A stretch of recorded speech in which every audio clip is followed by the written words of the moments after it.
Imagine eating invisible plastic every single day. Not in your toys, not in your trash cans, in your body. That's not sci-fi. Now that's microplastics and They're everywhere. we're diving deep into the hidden world of microplastics. What they are, where they're hiding, how they're messing with our health, and most importantly, what you can do about it. So, what the heck is a microplastic? Glad you asked. Microplastics are tiny plastic particles, ranging in size from about 5 millimeters all the way down to 1 nanometer. To put that in perspective, that's way, way smaller than a single human hair. There are generally two types. First, you have primary microplastics. These are intentionally manufactured to be small. Think of the microbeds in some cosmetics, or the tiny pellets used in industrial cleaning and air blasting. They're designed to be tiny from the get-go. Then you have secondary microplastics.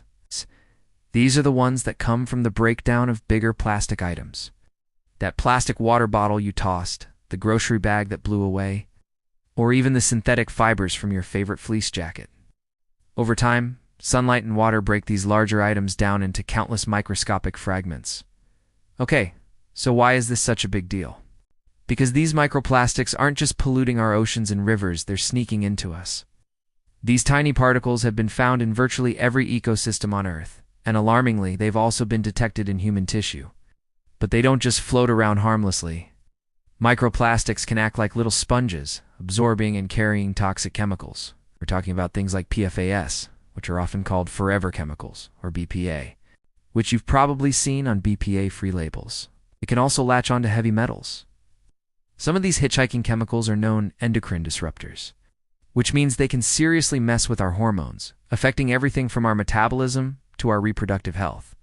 Basically, these tiny plastics can be a Trojan horse, smuggling even nastier toxins directly into our bodies. So, how do they get inside us in the first place? Here's where it gets a little weird. The most common way is through ingestion. We eat them. They're in our food, especially processed foods, and they're particularly concentrated in seafood. But we also breathe them in. Some microplastics are so light that they become airborne, floating around in the dust in our homes and outside. And get this, some studies suggest they might even be absorbed through our skin. Now, let's talk about the scale of this problem, because it is staggering. Each year, the world produces around 400 million metric tons of plastic. A huge chunk of that plastic isn't properly recycled or disposed of, and it eventually breaks down into these micro and nanoplastics. One of the biggest and most surprising sources is our clothing. Synthetic fabrics like polyester, nylon, and acrylic shed thousands of tiny plastic microfibers every single time they're washed. These fibers go down the drain, slip through most wastewater treatment plants, and end up in our rivers and oceans. It's gotten to the point where microplastics have been found in the water we drink, the food we eat, and even the air we breathe. From the deepest ocean trenches to the highest mountain peaks, they are literally everywhere. Okay, take a deep breath. Don't freak out. I know this sounds like all doom and gloom, but there are things you can do right now to reduce your exposure and be part of the solution. Let's start with 4 practical swaps you can make today. First, overhaul your cleaning supplies. Ditch those plastic detergent pods, especially the ones for your dishwasher. The heat and water from the dishwasher can cause them to leach microplastics right onto your plates and utensils. Instead, look for eco-friendly plastic-free cleaners. Or you can even make your own effective sprays with simple ingredients like baking soda and vinegar.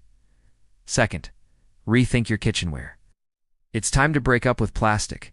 Swap out your plastic Tupperware, water bottles, cooking utensils for alternatives made of glass, stainless steel, or wood. And a huge one, never ever heat food in plastic containers. The heat dramatically increases the leaching of chemicals and plastic particles into your food. Use ceramic, glass, or stainless steel cookware instead.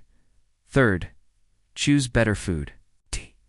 Eating more whole organic foods and less highly processed stuff can make a big difference.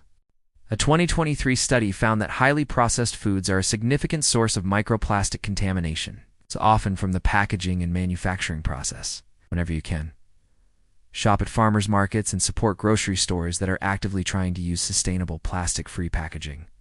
And fourth, change how you dress. I know this one's tough, but synthetic fabrics like nylon, polyester, and spandex are major shedders of microfibers. Try to choose natural fibers like cotton, wool, linen, or hemp when you can. If you do buy secondhand synthetic clothing, which is still a great environmental choice, try washing it by hand and letting it air dry. This dramatically reduces the number of fibers that get released.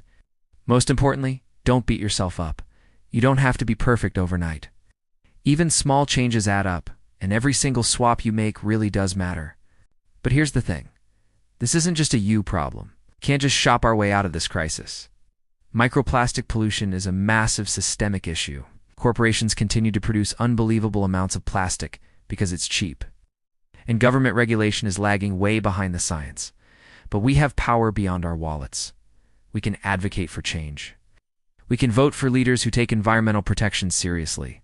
We can support businesses that are genuinely committed to being plastic-free. And we can join the chorus of voices demanding stronger regulations that hold producers accountable. The good news is, scientists are on it.